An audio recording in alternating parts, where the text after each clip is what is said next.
സംസ്ഥാനത്തെ സ്വകാര്യ ബസ്സുകൾക്ക് 140 കിലോമീറ്ററിലധികം ദൂരം പെർമിറ്റ് അനുവദിക്കേണ്ടെന്ന വ്യവസ്ഥയിൽ സംസ്ഥാന സർക്കാരിനും KSRTCക്കും വീണ്ടും തിരിച്ചടി.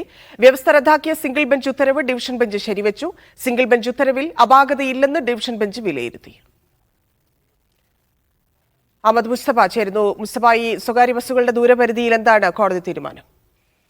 2020 സെപ്റ്റംബർ മാസത്തിലാണ് 140 കിലോമീറ്ററിലധികം ദൂരത്തേക്ക് സർവീസ് നടത്താൻ KSRTCക്ക് മാത്രം പെർമിറ്റ് അനുവദിക്കുന്ന ഒരു സ്കീമിന്റെ കരട് പ്രസിദ്ധീകരിച്ചു. നിയമാനുസൃത കരട് പ്രസിദ്ധപ്പെടുത്തി ഒരു വർഷത്തിനുള്ളിൽ ബന്ധപ്പെട്ട കക്ഷികളെ കേട്ട് ഈ സ്കീം അന്തിമമാക്കുകയും ചെയ്യണം. എന്നാൽ ഇത് ചെയ്യാതെ സമയപരിധി കഴിഞ്ഞ് സ്കീം അന്തിമമാക്കിയത് നിലനിൽക്കില്ല എന്ന് ചൂണ്ടിക്കാട്ടി ഈ സ്വകാര്യ ബസ് ഉടമകൾ ഉൾപ്പെടെ ഹൈക്കോടതിയെ സമീപിക്കുകയും ചെയ്തു. ഈ വാദം കോടതി അംഗീകരിക്കുകയും സിംഗിൾ ബെഞ്ച് അത് റദ്ദാക്കിക്കൊണ്ടുള്ള ഒരു ഉത്തരവ് പുറപ്പെടുവിക്കുകയും ചെയ്തു. ഇതിനെതിരെ സർക്കാർ എന്തായാലും ഒരു അപ്പീൽ പോയി ഡിവിഷൻ ബെഞ്ചിനെ സമീപിച്ചു. ആ അപ്പീലിലാണ് ഇപ്പോൾ സംസ്ഥാന സർക്കാരിനും KSRTCക്കും വീണ്ടും തിരിച്ചടി ഉണ്ടായിരിക്കുന്നത്. വ്യവസ്ഥ റദ്ദാക്കിയ സിംഗിൾ ബെഞ്ചിന്റെ ഉത്തരവ് ഡിവിഷൻ ബെഞ്ച് ശരിവെക്കുകയും ഒപ്പം തന്നെ സർക്കാരിന്റെയും KSRTCയുടെയും അപ്പീലുകൾ തള്ളുകയും ചെയ്തിരിക്കുന്നു. സിംഗിൾ ബെഞ്ച് ഉത്തരവിൽ അപാകതയില്ലെന്ന് ഡിവിഷൻ ബെഞ്ച് ചൂണ്ടിക്കാണിക്കുകയും ചെയ്തിരിക്കുന്നു. നിയമാനുസൃതമായ നടപടിക്രമങ്ങൾ പാലിക്കാതെയാണ് നേരത്തെ സൂചിപ്പിച്ച ആ ഉത്തരവ് സർക്കാർ വിജ്ഞാപനമെന്നും കോടതി ചൂണ്ടിക്കാണിച്ചിട്ടുണ്ട്. 140 കിലോമീറ്ററിന് മുകളിൽ സർവീസിന് പെർമിറ്റ് ഉണ്ടായിരുന്നവർക്ക് താൽക്കാലികമായി പുതുക്കി നൽകാൻ